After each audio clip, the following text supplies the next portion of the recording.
Friends, ನಮಸ್ತೆ. Welcome to Nagaveni Achar's kitchen. Last ವಿಡಿಯೋದಲ್ಲಿ Prayagraj video full ನೋಡಿದೀರಾ. ಇವತ್ತು ಅದರ ಕಂಟಿನ್ಯೂಷನ್ ನೋಡೋಣ. ಬೆಳಗ್ಗೆ ನಾವು ತಿಂದಿದಂತ ಬ್ರೇಕ್ಫಾಸ್ಟ್ ಗಟ್ಟಿಯಾದ ಮೊಸರು, ಜಿಲೇಬಿ, ಪನ್ನೀರ್ ಮತ್ತೆ ಬ್ರೆಡ್ ಪಕೋಡ ಇವಿಷ್ಟೇ ನಮ್ಗೆ ಸಂಜೆವರೆಗೂ ಗಟ್ಟಿ ಆಯ್ತು. ನಾವು ಈ ಬ್ರೇಕ್ಫಾಸ್ಟ್ ಬೇಡ ಅಂತ ಬಂದಿದ್ರೆ ಅವತ್ ಪೂರ್ತಿ ದಿನ ನಾವು ಉಪವಾಸದಲ್ಲೇ ಇರ್ಬೇಕಾಯ್ತು. ನಾವು ತಿಂದಿದ್ದಕ್ಕೆ ಒಳ್ಳೇದೇ ಆಯ್ತು. ಲಾಸ್ಟ್ ವಿಡಿಯೋದಲ್ಲಿ ಹೇಳಿದ್ದೆ ಪ್ರಯಾಗ್ರಾಜಲ್ಲಿ 3 ನದಿಗಳ ಸಂಗಮ ಆಗುತ್ತೆ ಅಂತ ಹೇಳಿ. ತ್ರಿವೇಣಿ ಸಂಗಮ, ಗಂಗಾ, ಯಮುನಾ, ಸರಸ್ವತಿ 3 ನದಿಗಳು ಬಂದು ಇಲ್ಲಿ ಸೇರ್ಕೊಳ್ಳುತ್ತೆ. ಈ ಸಂಗಮದಲ್ಲಿ ನಾವು ಬೆಳಗ್ಗೆನೆ ಬಂದು ಮಿಂದು ಸ್ನಾನ ಮಾಡಿದಾಯ್ತು.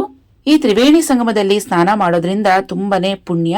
ಗಂಗಾ ಸ್ನಾನ ಮಾಡಿದ್ರೆ ಎಷ್ಟು ಪುಣ್ಯ ಬರುತ್ತೋ ಅಷ್ಟೇ ಪುಣ್ಯ ಸಿಗುತ್ತೆ ಅಂತೇಳಿ ಜನ ಅಥವಾ ಭಕ್ತಾದಿಗಳು ಇಲ್ಲಿ ಪ್ರಯಾಗ್ರಾಜ್ಗೆ ಬಂದು ಸ್ನಾನ ಮಾಡಿ ಅನಂತರ ಕಾಶಿಗೆ ಹೋಗ್ತಾರೆ, ಅಥವಾ ಕಾಶಿಯಲ್ಲಿ ಗಂಗಾ ಸ್ನಾನ ಮಾಡಿ ಪ್ರಯಾಗ್ರಾಜ್ಗೆ ಬಂದು ವಿಸಿಟ್ ಕೊಟ್ಟು ಹೋಗ್ತಾರೆ. 2025 ಫೆಬ್ರವರಿ ತಿಂಗಳಲ್ಲಿ ನಡೆದಂತ ಕುಂಭಮೇಳ ಟೈಮ್ನಲ್ಲಿ ಪ್ರಯಾಗ್ರಾಜ್ಗೆ ಅಥವಾ ಕಾಶಿಗೆ ಬರೋದಕ್ಕೆ ತುಂಬಾನೇ ಕಷ್ಟ ಇತ್ತು. ಯಾಕಂದ್ರೆ ಅವಾಗ ತುಂಬಾ ರಶ್ ಇರುತ್ತೆ, ತುಂಬಾ ದೇಶಾದ್ಯಂತ ಭಕ್ತಾದಿಗಳು ಬಂದಿರ್ತಾರೆ. ಹಾಗೇನೆ ಮೊನ್ನೆ ನಡೆದಂತ ಕುಂಭಮೇಳದಲ್ಲಿ ಸಾಕಷ್ಟು ನೂಕು ನುಗ್ಲಲ್ಲಿ ಕಾಲ್ ತುಳಿತದಲ್ಲಿ ಸುಮಾರು ಜನ ಸತ್ತೋದ್ರು, ಪ್ರಾಣವನ್ನ ಕಳ್ಕೊಂಡ್ರು. ನಾವು ಕುಂಭಮೇಳ ಟೈಮಲ್ಲಿ ಪ್ರಯಾಗ್ರಾಜ್ ಅಥವಾ ಕಾಶಿಗೆ ಬರಬೇಕು ಅಂತ ಪ್ಲಾನ್ ಮಾಡಿದ್ವಿ. ಈ ನೂಕು ನುಗ್ಲು ಈ ತರ ರಶ್ ಇದೆ, ಸಿಕ್ಕಾಪಟ್ಟೆ ಭಕ್ತಾದಿಗಳು ಯಾರು ಬರಬೇಡಿ ಅಂತ ಟಿವಿಯಲ್ಲಿ ಎಲ್ಲ ಅನೌನ್ಸ್ ಮಾಡ್ತಾ ಇದ್ರು. ಹಾಗಾಗಿ ನಾವು ಅವಾಗ ಕ್ಯಾನ್ಸಲ್ ಮಾಡಿಕೊಂಡು ಇವಾಗ ಮೇ ತಿಂಗಳಲ್ಲಿ ಟಿಕೆಟ್ಸ್ ಎಲ್ಲ ಬುಕಿಂಗ್ಸ್ ಮಾಡ್ಕೊಂಡ್ವಿ. ಸುಮಾರಷ್ಟು ಫ್ರೆಂಡ್ಸ್ಗಳು ನೀವು ಕೇಳಿದ್ದೀರಾ ನಿಮಗೆ ಎಷ್ಟು ಖರ್ಚಾಯಿತು, ಟಿಕೆಟ್ಸ್ ಎಲ್ಲ ಹೇಗೆ ಬುಕ್ ಮಾಡ್ಕೊಂಡ್ರಿ ಅಂತ. ನಾವು ಫ್ಲೈಟ್ ಟಿಕೆಟ್ಸ್ ಎಲ್ಲ ಟ್ರಾವೆಲ್ಸ್ ಮೂಲಕ ಬುಕಿಂಗ್ಸ್ ಮಾಡಿಕೊಂಡು ಬಂದ್ವಿ. ನಾವು ಪ್ರಯಾಗ್ರಾಜ್ ಅಥವಾ ಕಾಶಿ ಯಾತ್ರೆಗೆ ಬರೋದಕ್ಕೆ ಒಂದು 15 ಡೇಸ್ ಬ್ಯಾಕ್ ಅಷ್ಟೇ ನಾವು ಟಿಕೆಟ್ಸ್ ಬುಕಿಂಗ್ಸ್ ಮಾಡಿದ್ದು. ಪೂರ್ತಿಯಾಗಿ ಎಷ್ಟು ಖರ್ಚಾಯಿತು ಅಂತ ಕೇಳಿದ್ರೆ ಅದು ಸ್ವಲ್ಪ ಹೇಳೋದಕ್ಕೆ ಕಷ್ಟ ಆಗುತ್ತೆ. ಯಾಕಂದ್ರೆ ಸುಮಾರಷ್ಟು ನಾವು ಏನೇನು ಖರ್ಚು ಮಾಡಿದ್ವಿ ಅಂತ ಲೆಕ್ಕ ಹಾಕಿಲ್ಲ. ಕೆಲವೊಂದು ಮೇನ್ ಆಗಿರೋದು ಅಂದ್ರೆ ಫ್ಲೈಟ್ ಚಾರ್ಜಸ್ಸು, ಟ್ರೈನ್ ಚಾರ್ಜಸ್ಸು, ಆಟೋದು, ಬಸ್ದು ಈ ತರದೆಲ್ಲ ಟಿಕೆಟ್ಸ್ ಇರತ್ತಲ್ವಾ ನಮ್ಮ ಹತ್ರ. ಸೊ ಅದನ್ನ ನೋಡ್ಕೊಂಡು ಹೇಳ್ಬೋದು. ನಾವೀಗ ಪ್ರಯಾಗ್ರಾಜಲ್ಲಿ ಸ್ನಾನ ಮಾಡಿಕೊಂಡು ಬಡೆ ಹನುಮಾನ್ಜಿ ಟೆಂಪಲ್ಗೆ ಬಂದಿದ್ದೀವಿ. ಪ್ರಯಾಗ್ರಾಜಲ್ಲಿ ಬಡೆ ಹನುಮಾನ್ಜಿ ಟೆಂಪಲ್ ತುಂಬಾನೇ ಫೇಮಸ್ ಟೆಂಪಲ್. ಇಲ್ಲಿ ಹನುಮಾನ್ಜಿಯನ್ನ ಪೂಜಿಸಲಾಗುತ್ತೆ. ಈ ಟೆಂಪಲ್ಗಂತೂ ಸಿಕ್ಕಾಪಟ್ಟೆ ರಶ್ ಇತ್ತು. ತುಂಬಾ ಜನ ಇಲ್ಲಿ ಹರಕೆ ತೀರ್ಸ್ಕೊಳ್ಳೋದಕ್ಕೆ ಅಂತಾನೆ ಬಂದಿದ್ರು.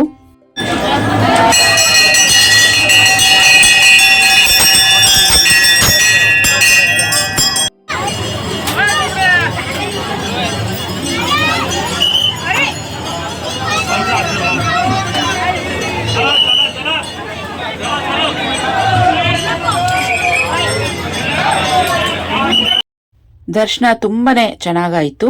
ಹನುಮಾನ್ಜಿಯವರು ಮಲಗಿರೋ ತರ ವಿಗ್ರಹ ಇದೆ ಇಲ್ಲಿ. ದರ್ಶನ ಮಾಡ್ಕೊಂಡು ಹೊರಗಡೆ ಬಂದಾಗ ಇಲ್ಲೊಬ್ರು ಲೇಡಿ ಫ್ರೆಂಡ್ ಆದ್ರು. ಪ್ರಸಾದ ಕೊಡ್ತೀನಿ ಇರಿ ಅಂತ ಹೇಳಿದ್ರು. ಹಾಗಾಗಿ ಪ್ರಸಾದಕ್ಕೋಸ್ಕರ ನಾನು ವೇಟ್ ಮಾಡ್ತಾ ಇದ್ದೀನಿ. ಸುಮಾರು ಒಂದು ದೊಡ್ಡ ಡಬ್ಬು ತುಂಬಾ ಒಂದು 500-600 ಲಡ್ಡು ಅನ್ಸುತ್ತೆ, ಬೇಸನ್ ಲಡ್ಡು ಎಲ್ಲ ಭಕ್ತಾದಿಗಳಿಗೆ ಹಂಚೋದಕ್ಕೆ ಅಂತ ತಗೊಂಡ್ ಬಂದಿದ್ರು. ಒಳಗೆ ಹನುಮಾನ್ಜಿಗೆ ನೈವೇದ್ಯ ಮಾಡಿದಾಯ್ತು. ಇನ್ನ ಹೊರಗಡೆ ನೋಡಿ, ಇದು ಶನೀಶ್ವರ ಸ್ವಾಮಿ, ಶಮಿ ಮರ ಅಂತ ಹೇಳ್ತಾರೆ. ಈ ದೇವ್ರಿಗೂ ಸಹ ನಾನು ನೈವೇದ್ಯ ಮಾಡ್ಬಿಟ್ಟು ಕೊಡ್ತೀನಿ, 1 ನಿಮಿಷ ಇರಿ ಅಂತ ಹೇಳಿದ್ರು. ಹಾಗಾಗಿ ಅವ್ರು ಹೇಗೆ ಪೂಜೆ ಮಾಡ್ತಾರೆ ಅಂತ ನೋಡ್ತಾ ಇದ್ದೆ.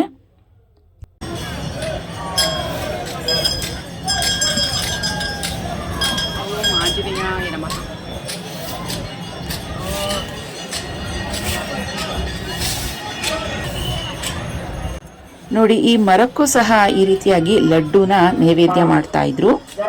ದೇವಸ್ಥಾನಕ್ಕೆ ಹೋದ್ಮೇಲೆ ಪ್ರಸಾದ ಕೊಡ್ತೀವಿ ಇರಿ ಅಂತ ಹೇಳಿದ್ರೆ ಯಾರಿಗೆ ತಾನೇ ಪ್ರಸಾದ ಬೇಡ, ಒಂದು 5 ನಿಮಿಷ ಲೇಟ್ ಆದ್ರೂ ಪರವಾಗಿಲ್ಲ ಅಂತೇಳಿ ನಾನು ಆ ಲಡ್ಡು ಟೇಸ್ಟ್ ಮಾಡಲೇಬೇಕು ಅಂತೇಳಿ ಆ ಲೇಡಿ ಹಿಂದೆನೆ ಇದ್ದೆ. ನೋಡಿ, ಇದು ಲಾಸ್ಟ್ ನೈವೇದ್ಯ, ಆಂಜನೇಯ ಸ್ವಾಮಿಗೆ ನೈವೇದ್ಯ ಮಾಡಿಬಿಟ್ಟು ಕೊಡ್ತಾ ಇದ್ದಾರೆ.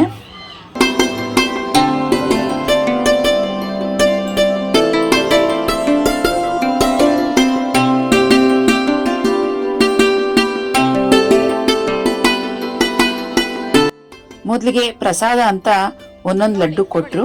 ಆಮೇಲೆ ನೀವು ಯಾವೂರಿಂದ ಬಂದಿದ್ದೀರಾ ಏನು ಅಂತೆಲ್ಲ ಕೇಳ್ತಾ ಇದ್ರು. ನಾವು ಹೇಳ್ತಾ ಇದ್ವಿ. ಸ್ವೀಟ್ದು ಒಂದು ಬಾಕ್ಸ್ ಇತ್ತು. ಆ ಬಾಕ್ಸ್ ತುಂಬ ಎಷ್ಟು ಲಡ್ಡು ಇಡ್ಸುತ್ತೋ ಅಷ್ಟು ಲಡ್ಡುನ ಇಡಿಸಿ ಒಂದು ಬಾಕ್ಸ್ ತುಂಬ ಲಡ್ಡು ಕೊಟ್ಟರು ನಮಗೆ. ಇವರೊಬ್ಬರೇ ಇಲ್ಲ, ಅಲ್ಲಿ ಯಾರ್ಯಾರು ಭಕ್ತಾದಿಗಳು ಬಂದಿದ್ರು ಅವರೆಲ್ಲ ತಮ್ಮ ಹರಕೆ ತೀರಿಸ್ಕೊಳ್ಳೋಕ್ಕೆ ಒಬ್ರು 500 ಲಡ್ಡು, ಒಬ್ರು 1000 ಲಡ್ಡು ಈ ಥರ ತಗೊಂಡು ಬಂದು ಎಲ್ಲ ಭಕ್ತಾದಿಗಳಿಗೂ ಹಂಚ್ತಾ ಇದ್ರು. ಬಡೆ ಹನುಮಾನ್ಜಿ ಟೆಂಪಲ್ ದರ್ಶನ ತುಂಬಾನೇ ಚೆನ್ನಾಗಿತ್ತು. ಇಲ್ಲಿಂದ ನಾವು ಮುಂದೆ ಆದಿ ಶಂಕರಾಚಾರ್ಯರವರು ಸ್ಥಾಪಿಸಿರುವ ಕಂಚಿ ಕಾಮಾಕ್ಷಿ ಪೀಠಕ್ಕೆ ಬಂದಿದ್ದೀವಿ. ಈ ದೇವಸ್ಥಾನ ಯಾವ ರೀತಿ ಇದೆ ಅಂದ್ರೆ 3 ಫ್ಲೋರ್ ಇದೆ. ಒಂದೊಂದು ಫ್ಲೋರ್ಗೆ ಒಂದೊಂದು ದೇವರುಗಳನ್ನ ಇಟ್ಟಿದ್ದಾರೆ ನೋಡಿ. ಇದು ಆದಿ ಶಂಕರಾಚಾರ್ಯರವರ ವಿಗ್ರಹ ಇಲ್ಲಿಟ್ಟು ಪೂಜಿಸ್ತಾರೆ.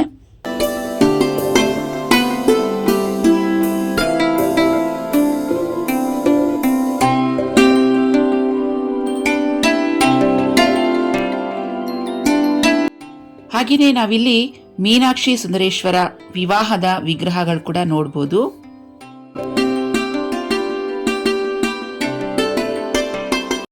ಮೊದಲಿಗೆ ನಮಗೆ ಸಿಗುವಂತ ದೇವರು ಅಂತ ಹೇಳಿದ್ರೆ ಕಂಚಿ ಕಾಮಾಕ್ಷಿ ಅಮ್ಮನವರ ವಿಗ್ರಹ. ಇದೊಂದು ಶಕ್ತಿ ಪೀಠ ಅಂತ ಹೇಳ್ತಾ ಇದ್ರು. ಈ ಕಂಚಿ ಕಾಮಾಕ್ಷಿ ಅಮ್ಮನವ್ರನ್ನ ನೋಡೋದಕ್ಕೆ 2 ಕಣ್ಣು ಸಾಲದು ಅಷ್ಟು ಚೆನ್ನಾಗಿ ಅಲಂಕಾರ ಮಾಡಿದ್ರು.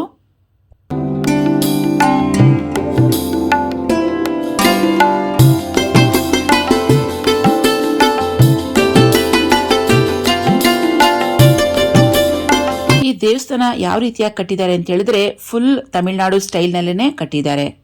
ನಾರ್ತ್ ಇಂಡಿಯಾದಲ್ಲಿ ತಮಿಳುನಾಡು ಸ್ಟೈಲ್ನಲ್ಲಿ ಒಂದು ಟೆಂಪಲ್ ಅನ್ನ ನೋಡೋದಕ್ಕೆ ತುಂಬಾನೇ ಖುಷಿ ಆಗುತ್ತೆ. ಹಾಗೇನೆ ಅಮ್ಮನವ್ರಿಗೆ ಕೆಂಪು ಸೀರೆಯಿಂದ ಅಲಂಕಾರ ಮಾಡಿದ್ರು. ನಾನು ಕೂಡ ಗೊತ್ತಿಲ್ದಂಗೆ ರೆಡ್ ಡ್ರೆಸ್ ಹಾಕೊಂಡಿದ್ದೀನಿ ಇವತ್ತು. ನನಗಂತೂ ಅಮ್ಮನವ್ರನ್ನ ನೋಡಿ ತುಂಬಾನೇ ಖುಷಿ ಆಯಿತು. ಕಂಚಿ ಕಾಮಾಕ್ಷಿ ಅಮ್ಮನವರ ದರ್ಶನ ಆಯಿತು. ಈಗ 2nd ಫ್ಲೋರ್ಗೆ ಹೋಗ್ತಾ ಇದ್ದೀವಿ. 2nd ಫ್ಲೋರಲ್ಲಿ ನಾವು ಶ್ರೀನಿವಾಸನ ದರ್ಶನ ಮಾಡ್ಬೋದು. ಮಹಾಮಂಗಳಾರತಿ ನಡೀತಾ ಇತ್ತು. ಸುಮಾರು 10 ನಿಮಿಷಗಳವರೆಗೂ ನಾವು ಮಹಾಮಂಗಳಾರತಿ ಪೂಜೆ ಎಲ್ಲ ನೋಡಿಕೊಂಡು ಆಮೇಲೆ ಬಂದ್ವಿ. ಲಾಸ್ಟ್ 3rd ಫ್ಲೋರಲ್ಲಿ ನಾವು ಶಿವಲಿಂಗ ದರ್ಶನ ಮಾಡ್ಬೋದು. ಶಿವಲಿಂಗ ದರ್ಶನ ಮಾಡಿದ ತಕ್ಷಣ ನಮಗಂತೂ ತುಂಬಾನೇ ಖುಷಿ ಆಯಿತು. ಅಷ್ಟು ಚೆನ್ನಾಗಿದೆ ಶಿವಲಿಂಗ. ಅಯೋಧ್ಯೆಯಲ್ಲಿ ಲಂಸಮ್ ಆಗಿ ಆಟೋಗೆ ಮಾತಾಡಿದ್ವಿ. ಅಂದರೆ ಪೂರ್ತಿಯಾಗಿ ವಿಸಿಟಿಂಗ್ ಪ್ಲೇಸಸ್ ಯಾವ್ದ್ಯಾವ್ದಿದೆಯೋ ಅದಕ್ಕೆಲ್ಲ ಕರ್ಕೊಂಡು ಹೋಗಬೇಕು, ಹಾಗೆ ರೈಲ್ವೆ ಸ್ಟೇಷನ್ಗೂ ಡ್ರಾಪ್ ಮಾಡಬೇಕು ಅಂತೇಳಿ ಇಷ್ಟಕ್ಕೆ ನಾವು 650 ರೂಪಾಯಿನೋ ಒಪ್ಪಿಸಿದ್ವಿ ಅಯೋಧ್ಯೆಯಲ್ಲಿ. ಅದೇ ರೀತಿಯೇ ಪ್ರಯಾಗ್ರಾಜಲ್ಲೂ ಸಹ ನಾವು ಒಬ್ಬರು ಆಟೋದವ್ರನ್ನ ಹಿಡಿದು ಅವ್ರ ಹತ್ರ ಮಾತಾಡಿದ್ವಿ. ಅವ್ರಿಗೆ ಎಲ್ಲ ಒಪ್ಸಿರೋದ್ರಿಂದ ಎಲ್ಲ ಪ್ಲೇಸಸ್ ಯಾವ್ದ್ಯಾವ್ದಿದೆಯೋ ವಿಸಿಟಿಂಗ್ ಪ್ಲೇಸಸ್ ಎಲ್ಲದಕ್ಕೂ ಅವರೇನೆ ಕರ್ಕೊಂಡು ಬರ್ತಾರೆ. ಈಗ ನೆಕ್ಸ್ಟ್ ವಿಸಿಟಿಂಗ್ ಪ್ಲೇಸ್ಗೆ ಹೋಗಬೇಕು. ಆಟೋದವರೇ ಕರ್ಕೊಂಡು ಹೋಗ್ತಾ ಇದ್ದಾರೆ. ನಾನು ಆಗಲೇ ಖರ್ಚು ಬಗ್ಗೆ ಮಾತಾಡ್ತಾ ಇದ್ನಲ್ವಾ. ಫ್ಲೈಟ್ ಅಂದರೆ ನಾವು ಯಾವ ಫ್ಲೈಟ್ನ ಬುಕ್ ಮಾಡ್ತೀವಿ ಅನ್ನೋದ್ರ ಮೇಲೆ ಡಿಪೆಂಡ್ ಆಗುತ್ತೆ. ಒಂದೊಂದು ಫ್ಲೈಟ್ ಒಂದೊಂದು ಥರ ರೇಟ್ಸ್ ತೋರಿಸ್ತಾ ಇರುತ್ತೆ. 5,000 ರೂಪಾಯಿಂದ ಸ್ಟಾರ್ಟ್ ಆಗುತ್ತೆ. 5,000, 5,500, 5,800, 6,500 ಈ ಥರ ರೇಟ್ಸ್ ಇರುತ್ತೆ. ಸೊ ನಾವು ಯಾವ ಫ್ಲೈಟು ಯಾವ ಕ್ಲಾಸ್ ಬುಕ್ ಮಾಡ್ತೀವೋ ಅದ್ರ ಮೇಲೆ ರೇಟ್ಸ್ ಡಿಪೆಂಡ್ ಆಗುತ್ತೆ. ಇನ್ನು ನಾವು ಬುಕ್ಕಿಂಗ್ ಮಾಡಿದಂಥ ಫ್ಲೈಟ್ ಚಾರ್ಜ್ ಒಬ್ಬರಿಗೆ 6,000 ರೂಪಾಯಿ ಆಗಿತ್ತು. ಬರೀ ಒಂದು ಸೈಡ್ ಹೋಗೋದಕ್ಕಷ್ಟೇ. ಮತ್ತು ರಿಟರ್ನ್ ಜರ್ನಿಗೂ ಅಷ್ಟೇ 6,000ರಿಂದ 6,500 ಆಗುತ್ತೆ. ನೀವು ಎಷ್ಟು ಜನಕ್ಕೆ ಬುಕ್ಕಿಂಗ್ಸ್ ಮಾಡ್ತಿದ್ರೋ ಆ ಥರ ನೀವು ಕ್ಯಾಲ್ಕುಲೇಷನ್ ಮಾಡ್ಕೋಬೋದು. ಹಾಗೆಯೇ ರೂಮ್ಗಳು ಅಷ್ಟೇ. ಒಂದೊಂದು ರೂಮ್ಸ್ ಸ್ಟೇ ಹೋಮ್ಸ್ ಏನಿರುತ್ತೆ ಒಂದೊಂದು ರೇಟ್ಸ್ ಇರುತ್ತೆ.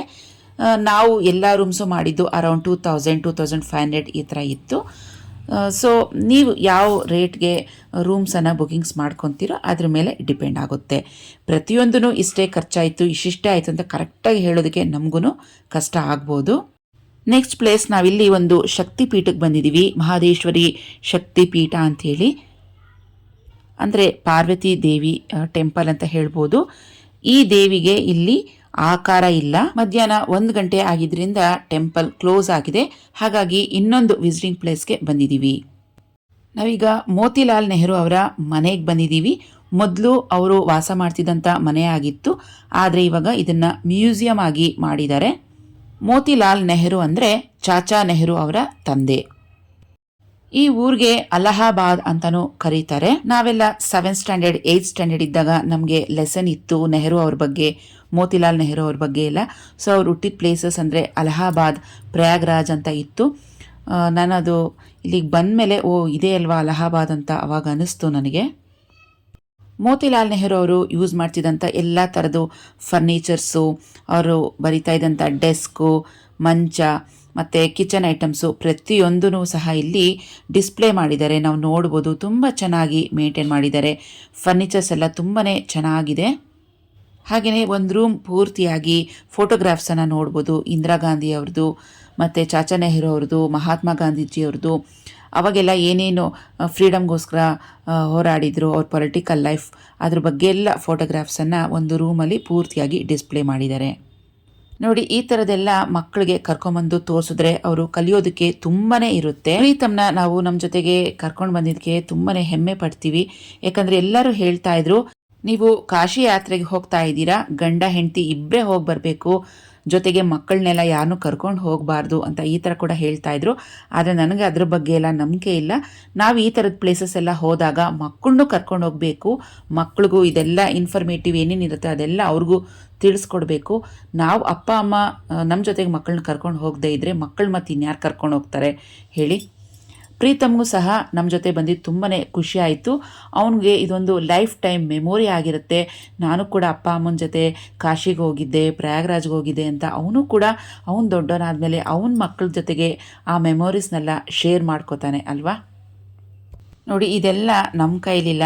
ಎಲ್ಲ ಆ ದೇವ್ರು ಹೆಂಗೆ ಆಡಿಸ್ತಾನೋ ಆ ರೀತಿಯಾಗಿ ನಾವು ಆಡಬೇಕು. ಪ್ರೀತಮ್ಗೂ ಸಹ ಅಯೋಧ್ಯ, ಪ್ರಯಾಗ್ರಾಜ್ ಮತ್ತು ಕಾಶಿಗೆ ದೇವ್ರ ದರ್ಶನ ಮಾಡಬೇಕು ಅಂತ ಅವನ ಹಣೆಯಲ್ಲಿ ಬರೆದಿತ್ತು ಅನಿಸುತ್ತೆ. ಅದಕ್ಕೆ ಅವನು ಕೂಡ ಲಕ್ಕಿಯಾಗಿ ನಮ್ಮ ಜೊತೆಗೆ ಬಂದ್ಬಿಟ್ಟ. ದೇವರಿಗೆ ಇಚ್ಛೆ ಇರಲಿಲ್ಲ ಅಂತ ಹೇಳಿದರೆ ಖಂಡಿತವಾಗಿಯೂ ಅವನು ಏನಾದ್ರು ಒಂದು ಕಾರಣದಿಂದ ನಮ್ಮ ಜೊತೆಗೆ ಮಿಸ್ ಹೊಡೆದಿದ್ದ. ನೋಡಿ, ಇದು ಮೋತಿಲಾಲ್ ನೆಹರು ಅವ್ರದ್ದು ಮನೆ, ಪಾರ್ಟಿ ಆಫೀಸ್ ಅಂತಲೂ ಹೇಳ್ಬೋದು. ಈಗ ಮ್ಯೂಸಿಯಂ ಆಗಿ ಮಾಡಿದ್ದಾರೆ. ಕುಡೀರಿ, ಚೆನ್ನಾಗಿದೆಯಾ? ಬೇಲ್ದಣ್ಣ ಬೇಕಾ? ಅದು ತೊಗೊಂತೀಯ? ತಗೋಗೋದು ಒಂದು. ಯಾವ್ದು ಬೇಕು ನಿಮಗೆ?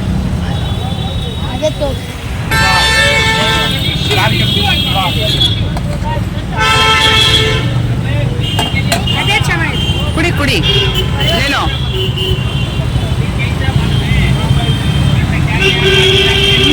ನೀ ಎಲ್ಲದಕ್ಕೂ ಹೂವನು ನೋಡು.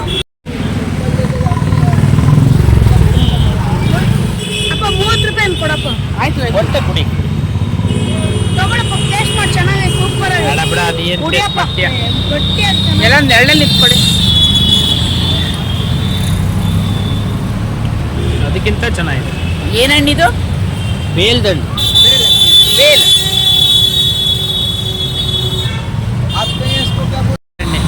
ನೋಡಿರಿ, ಅದು ಚಿಕ್ಕ ಬೆಂಗಳೂರಲ್ಲಿ ಬೇರೆ ಥರ ಇರುತ್ತೆ. Small small. ಇದು ಬಿಗ್ ಬಿಗ್.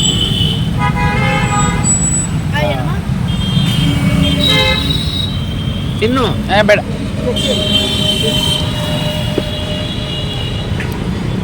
ಚೆನ್ನಾಗಿದೆ. जी मेरा पास पूरा 10 रुपए का.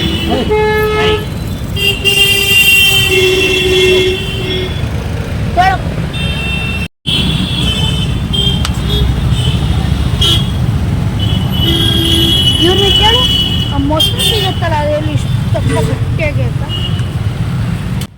ನಾವು ಹೋಗಿದಂಥ ಎಲ್ಲ ಪ್ಲೇಸಸ್ಗಳಲ್ಲಿ ಕಂಪೇರ್ ಮಾಡಿಕೊಂಡ್ರೆ ಅಲಹಾಬಾದ್ ಸಿಟಿ ತುಂಬಾ ಕ್ಲೀನಾಗಿ, ತುಂಬ ಹೈಜಿನಿಕ್ ಆಗಿದೆ. ಹಾಗೆಯೇ ಫುಡ್ಡು ಅಷ್ಟೇ ತುಂಬ ಚೆನ್ನಾಗಿ, ತುಂಬ ಕ್ಲೀನಾಗಿ ಪ್ರಿಪೇರ್ ಮಾಡ್ತಾರೆ. ರೇಟ್ಸು ಅಷ್ಟೇ ತುಂಬಾ ಕಮ್ಮಿ ಅಂತ ಹೇಳ್ಬೋದು. ನಾನು ನಿಮಗೆ ಹೇಳಿದ್ನಲ್ಲ ನಿನ್ನೆ, ಪನ್ನೀರ್, ಜಿಲೇಬಿ, ಮೊಸರು ಇದೆಲ್ಲ 30 ರುಪೀಸ್, ಮತ್ತು ಸಮೋಸ ಇದೆಲ್ಲ 12 ರುಪೀಸ್ ಅಷ್ಟೇ. ತುಂಬ ಕ್ಲೀನಾಗಿತ್ತು. ಇದೊಂದು ತುಂಬ ಖುಷಿಯಾದ ವಿಷಯ ಅಂತ ಹೇಳ್ಬೋದು. ಬೇರೆ ಊರುಗಳೆಲ್ಲ ಕ್ಲೀನ್ಲಿನೆಸ್ಸಲ್ಲಿ ಅಷ್ಟಕ್ಕಷ್ಟೇ ಅಂತ ಹೇಳ್ತೀನಿ. ನೋಡಿ, ತಣ್ಣಕ್ಕೆ ಬೇಲ್ ಹಣ್ಣಿನ ಜ್ಯೂಸು ಮತ್ತು ಲಸ್ಸಿ ಕುಡಿದ್ಬಿಟ್ಟು ಮತ್ತೆ ದರ್ಶನಕ್ಕೆ ಬಂದ್ವಿ. ಇಲ್ಲಿ ಅಷ್ಟೊತ್ತಿಗೆ ಟೆಂಪಲ್ ಓಪನ್ ಆಗಿತ್ತು. ಈ ಟೆಂಪಲ್ಗೆ ಮಹದೇಶ್ವರಿ ಶಕ್ತಿಪೀಠ ಅಂತ ಹೇಳ್ತಾರೆ. ಇಲ್ಲಿ ತುಂಬ ಶಕ್ತಿಯುತವಾದ ದೇವಿ ನೆಲೆಸಿದ್ದಾಳೆ. ಆದರೆ ಈ ದೇವಿಗೆ ಆಕಾರ ಇಲ್ಲ, ನಿರಾಕಾರ. ನೋಡಿ, ಮೇಲ್ಗಡೆಯಿಂದ ಒಂದು ಪಿಲ್ಲರ್ ಥರ ಏನೋ ಬಿಟ್ಟಿದ್ದಾರೆ, ಅದಕ್ಕೆ ಹೂವಿನ ಅಲಂಕಾರ ಮಾಡಿದ್ದಾರೆ. ಅಂದರೆ ಅದು ಹ್ಯಾಂಗಿಂಗ್ ಟೈಪಲ್ಲಿದೆ. ಕೆಳಗಡೆ ಯಾವುದಕ್ಕೆ ಪೀಠಕ್ಕಾಗಲಿ ನೆಲಕ್ಕಾಗಲಿ ಯಾವುದಕ್ಕೂ ಟಚ್ ಆಗಿಲ್ಲ. ಬಂದಂಥ ಎಲ್ಲ ಹೆಣ್ಮಕ್ಳಿಗೂ ದೇವಸ್ಥಾನದಲ್ಲಿ ಈ ರೀತಿಯಾಗಿ ಬಾಗಿನ ಕೊಡ್ತಾ ಇದ್ರು. 2 ಬಳೆ, ಮತ್ತೊಂದು ಸ್ಟಿಕ್ಕರ್ ಪ್ಯಾಕೆಟ್ ಇದೆ, ಒಂದು ರೆಡ್ ಕ್ಲಾತ್ ಇದೆ, ಮತ್ತೆ ರೆಡ್ ಕಲರು ದಾರ ಕೊಟ್ಟಿದ್ದಾರೆ ಕೈ ಕಟ್ಕೊಳ್ಳೋದಕ್ಕೆ. ಇದು ಏನು ಮಾಡಬೇಕು ಅಂತ ಕೇಳಿದೆ. ಅದಕ್ಕೆ ಅವರು ಹೇಳಿದ್ರು ಇದನ್ನ ಲಾಕರ್ ಅಥವಾ ಪರ್ಸ್ನಲ್ಲಿ ಇಟ್ಕೋಬೇಕು ಅಂತ ಹೇಳಿದ್ರು. ನೋಡಿ, ಇವತ್ತು 2 ಶಕ್ತಿಪೀಠಗಳ ದರ್ಶನ ಮಾಡ್ಕೊಂಡು ಬಂದೆ. 2 ಅಮ್ಮನವ್ರ ದರ್ಶನ ತುಂಬಾ ಚೆನ್ನಾಗಾಯಿತು. 2 ಅಮ್ಮನವ್ರಿಗೂ ಸಹ ರೆಡ್ ಕಲರ್ ಡ್ರೆಸ್ಸೇ ಹಾಕಬೇಕಿತ್ತು. ಅಕಸ್ಮಾತ್ ಆಗಿ ನನಗೂ ಗೊತ್ತಿಲ್ದಿರ ರೆಡ್ ಕಲರ್ ಡ್ರೆಸ್ಸೇ ಹಾಕಿದ್ದೀನಿ. ಈ ವಿಷಯದಲ್ಲಿ ನಾನು ತುಂಬಾ ಲಕ್ಕಿ ಅಂತ ಹೇಳ್ತೀನಿ. ಪ್ರಯಾಗ್ರಾಜಿಂದ ಇವತ್ತು ನಾವು ಗಯಾಗೆ ಹೋಗಬೇಕಾಗಿತ್ತು. ಸೊ ನಮ್ಮ ಪ್ಲ್ಯಾನಿಂಗ್ನಲ್ಲಿ ಇತ್ತು. ಗಯಾಗೆ ಹೋಗಬೇಕಂದ್ರೆ ಪ್ರಯಾಗ್ರಾಜಿಂದ ಯಾವುದೇ ಥರದ ಬಸ್ ಫೆಸಿಲಿಟಿ ಏನೂ ಇರಲಿಲ್ಲ. ತುಂಬಾ ಕಷ್ಟ ಆಯಿತು. ಏನು ಮಾಡೋದು ಅಂತೇಳಿ ಇಲ್ಲೊಂದು ಟ್ರಾವೆಲ್ಸ್ಗೆ ವಿಚಾರಿಸೋಕೆ ಅಂತ ಬಂದಿದ್ದೀವಿ. ಪ್ರಯಾಗ್ರಾಜಿಂದ ಗಯಾಗೆ ಹೋಗೋದಕ್ಕೆ ಒಬ್ಬರಿಗೆ 2,000 ರೂಪಾಯಿ ಆಗುತ್ತೆ ಪ್ರೈವೇಟ್ ಬಸ್ನಲ್ಲಿ ಅಂತ ಹೇಳಿದ್ರು. ಮತ್ತು ಅಲ್ಲಿಂದ ಕಾಶಿಗೆ ಹೋಗೋದಕ್ಕೆ ಮತ್ತಷ್ಟು ಪ್ರಾಬ್ಲಮ್ ಇದೆ. ಯಾಕಂದರೆ ಇವಾಗಲೇ ಪಾಕಿಸ್ತಾನವರು ನಮ್ಮ ಮೇಲೆ ಅಟ್ಯಾಕ್ ಮಾಡೋದಕ್ಕೆ ಸ್ಟಾರ್ಟ್ ಮಾಡಿಬಿಟ್ಟಿದ್ರು. ಆಪರೇಷನ್ ಸಿಂಧೂರ ಸ್ಟಾರ್ಟ್ ಆಗಿತ್ತು. ನಾವು ಡೈಲಿ ಅಪ್ಡೇಟ್ಸನ್ನು ಮೊಬೈಲಲ್ಲಿ ನೋಡ್ತಾನೆ ಇದ್ವಿ. ಸೊ ಹಾಗಾಗಿ ಅವರು ತುಂಬಾ ಡಿಮ್ಯಾಂಡಿಂಗ್ ಆಗಿ ರೇಟ್ಸನ್ನು ಹೇಳ್ತಾ ಇದ್ರು. ಪ್ರೈವೇಟ್ ಕಾರಲ್ಲಾದರೂ ಹೋಗೋಣ ಅಂತ ಹೇಳಿದ್ರೆ ಪ್ರಯಾಗ್ರಾಜಿಂದ ಗಯಾಗೆ ಹೋಗ್ಬೇಕಂದ್ರೆ 8,000 ರೂಪಾಯಿ ಅಂತ ಹೇಳಿದ್ರು. ಹಾಗಾಗಿ ನಾವು ಗಯಾಗೆ ಹೋಗೋದಕ್ಕೆ ಕ್ಯಾನ್ಸಲ್ ಮಾಡ್ಕೊಂಡ್ವಿ. ವಾಪಸ್ ನಾವಿದ್ದಂಥ ಹೋಮ್ ಸ್ಟೇಗೆ ಬಂದ್ವಿ. ಬಿಸಿ ಬಿಸಿ ಡೋಕ್ಲಾ ರೆಡಿಯಾಗಿದೆ, ತಿನ್ನಿ ಮೇಡಮ್ ಅಂತ ಅವ್ರು ಕೊಟ್ಟರು. ಸರಿ, ಕೈಕಾಲು ಮುಖ ಎಲ್ಲ ತೊಳ್ಕೊಂಡು ಫ್ರೆಶ್ ಅಪ್ ಆಗಿ ತಿಂತೀನಿ ಅಂತೇಳಿ ರೂಮ್ಗೆ ತಗೊಂಡು ಬಂದಿದ್ದೀನಿ. ಫ್ರೆಶ್ ಅಪ್ ಆದಮೇಲೆ ಇವಾಗ ಡೋಕ್ಲಾ ಟೇಸ್ಟ್ ಮಾಡಿ ನೋಡ್ತಾ ಇದ್ದೀನಿ. ಬೆಳಗ್ಗೆ ತಿಂದಿದ್ದು ತಿಂಡಿ, ಮಧ್ಯಾಹ್ನ ಊಟ ಇಲ್ಲ. ಈಗ ಸಂಜೆ 4:15 ಆಗಿಬಿಟ್ಟಿದೆ. ಡೋಕ್ಲಾನೇ ಒಂದು ತೊಗೊಂಡು ಅದರಲ್ಲಿ 3 ಜನ ಶೇರ್ ಮಾಡ್ಕೊತಾ ಇದ್ದೀವಿ. ಹೇಗಿದೆ ನೋಡೋಣ ಅಂತೇಳಿ. ನನಗೇನೋ ಇಷ್ಟ ಆಯಿತು, ಆದರೆ ನಮ್ಮ ಹಸ್ಬೆಂಡ್ಗೆ ಇಷ್ಟ ಆಗಿಲ್ಲ. ಅವರಿಗೆ ಊಟ ಬೇರೆ ಮಿಸ್ ಆಯಿತು. ಫುಲ್ ಮೀಲ್ಸ್ ಬೇಕೀಗ ಅವ್ರಿಗೆ. ಅನ್ನ, ಸಾರು, ಚಪಾತಿ, ಮುದ್ದೆ ಈ ಥರದ್ದು ತಿಂತಾರಲ್ವ. ಈ ಥರದ ತಿಂಡಿಗಳೆಲ್ಲ ಕೊಟ್ಟರೆ ಎಲ್ಲಿ ತಿಂತಾರೆ ಹೇಳಿ ಅವರು. ಸೊ ನಾನು ಪ್ರೀತುನೇ ಶೇರ್ ಮಾಡಿಕೊಂಡು ತಿನ್ಕೊಂಡ್ವಿ. 1 ಪೀಸ್ ಡೋಕ್ಲಾಗೆ 23 ರೂಪೀಸ್ ಚಾರ್ಜ್ ಮಾಡಿದರು. ನೋಡಿ, ಈಗ ಫ್ರೆಶ್ ಅಪ್ ಆದ್ವಿ. ಸಂಜೆ 7 ಗಂಟೆ ಆಗಿಬಿಟ್ಟಿದೆ. ಲೈಟಾಗಿ ಏನಾದ್ರು ತಿಂಡಿ ತಿಂದ್ಬಿಟ್ಟು ಕಾಶಿಗೆ ಹೊರಡೋಣ ಅಂಥೇಳಿ ರೆಡಿ ಆಗಿದ್ದೀವಿ. ಪ್ರಯಾಗ್ರಾಜಿಂದ ಕಾಶಿಗೆ ಹೋಗೋದಕ್ಕೆ ಗೌರ್ಮೆಂಟ್ ಬಸ್ ಇದೆ. ಆ ಬಸ್ನಲ್ಲಿ ಹೋಗ್ಬಿಡಿ, ಸೇಫ್ಟಿ ಆಗಿರುತ್ತೆ ಅಂತ ಹೇಳಿದ್ರು. ಹಾಗಾಗಿ ಗಯಾಗೆ ಹೋಗೋದು ಕ್ಯಾನ್ಸಲ್ ಆಯಿತು. ಕಾಶಿಗೀಗ ಹೊರಟಿದ್ದೀವಿ. ಲಗೇಜ್ ಎಲ್ಲ ಪ್ಯಾಕ್ ಮಾಡಿದ್ದೀವಿ. ನೋಡಿ, ಪನ್ನೀರ್ ಪರೋಟ ಮತ್ತು ಆನಿಯನ್ ಪರೋಟ ಅವರೇನೆ ಮಾಡಿಕೊಟ್ರು. 3 ಜನನೂ ಒಂದೊಂದು ತಿಂದ್ಬಿಟ್ಟು ರೆಡಿ ಆಗಿದ್ದೀವಿ. ನಮ್ಮ ಹಸ್ಬೆಂಡ್ ಫೈನಲಿ ಕೇಳಿಬಿಟ್ರು, ನೋಡು ಸಮೋಸ ಲಾಸ್ಟ್ ಈಗ ಹೊರಡ್ತಾ ಇದ್ದೀವಿ, ಬೇಕಿದೆ ತಿಂದ್ಬಿಡು ಅಂದರು. ನಮಗೂ ನೆನ್ನೆಯಿಂದ ಸಮೋಸ ಎಲ್ಲ ತಿಂದು ಸಾಕಾಗ್ಬಿಟ್ಟಿದೆ, ಬೇಡವೇ ಬೇಡ ಅನ್ನಿಸ್ತು. ನೋಡಿ, ಇದು ಪನ್ನೀರ್, ಫ್ರೆಶ್ ಪನ್ನೀರು ಈಗಷ್ಟೇ ತಂದಿಟ್ಟರು. ನೆನ್ನೆದು ಬೆಳಗ್ಗೆದೆಲ್ಲ ಫುಲ್ ಖಾಲಿ ಆಗಿದೆ. ನೋಡಿ, ಇದೇ government bus, Prayagraj to Kashi. Bus ಏನೋ ಚೆನ್ನಾಗೇ ಇದೆ, ಕಂಫರ್ಟ್ ಆಗಿತ್ತು. ನೀವು ಎಷ್ಟು ಬಜೆಟ್ ಆಯಿತು ಅಂತ ಕೇಳ್ತೀರಲ್ವಾ. ಸೊ ನನಗೆ ಯಾವ್ದು ನೆನಪಿದೆಯೋ ಅದು ಅವಾಗಲೇ ನಿಮಗೆ ತಿಳಿಸ್ಬಿಡ್ತೀನಿ. 3 ಜನಕ್ಕೂ ಸೇರಿ ಬಸ್ ಚಾರ್ಜ್ 300 ಚೇಂಜ್ ಏನೋ ಆಯಿತು. ತುಂಬ ಅಂದರೆ ತುಂಬಾ ಎಕ್ಸೈಟೆಡ್ ಆಗಿದ್ದೀನಿ ಕಾಶಿಗೆ ಹೋಗೋದಕ್ಕೆ. ತುಂಬಾ ವರ್ಷಗಳಿಂದ ನಂದೊಂದು ಕನಸಿತ್ತು, ಕಾಶಿ ವಿಶ್ವನಾಥನ ದರ್ಶನ ಮಾಡಬೇಕು ಅಂತ. ಅದು ಇವತ್ತು ಪೂರ್ತಿ ಆಗ್ತಾ ಇರೋಂಥ ದಿನ. ಸೊ ತುಂಬಾ ಎಂಜಾಯ್ ಮಾಡಿಕೊಂಡು ಹೋಗ್ತಿದ್ದೀನಿ. ಸೊ ಫ್ರೆಂಡ್ಸ್, ಇವತ್ತಿನ ವ್ಲಾಗನ್ನು ಇಲ್ಲಿಗೆ ಮುಗಿಸ್ತಾ ಇದ್ದೀನಿ. ಮತ್ತೆ ನಾವು ನಾಳೆ ಕಾಶಿಯಲ್ಲಿ ಭೇಟಿಯಾಗೋಣ. ಸೊ ಮರೀದಿರ ಸ್ವಲ್ಪ ಬಿಡು ಮಾಡಿಕೊಂಡು ಕಾಶಿ ವಿಡಿಯೋಸ್ನ ನೋಡಿ. ತುಂಬ ಅಂದರೆ ತುಂಬಾ ಚೆನ್ನಾಗಿದೆ. ಮತ್ತೆ ಭೇಟಿ ಆಗ್ತೀನಿ ನಮ್ಮ ನೆಕ್ಸ್ಟ್ ವಿಡಿಯೋದಲ್ಲಿ. ಅಲ್ಲಿವರೆಗೂ ಟೇಕ್ ಕೇರ್. ಬಾಯ್ ಫ್ರೆಂಡ್ಸ್, ನಮಸ್ತೆ.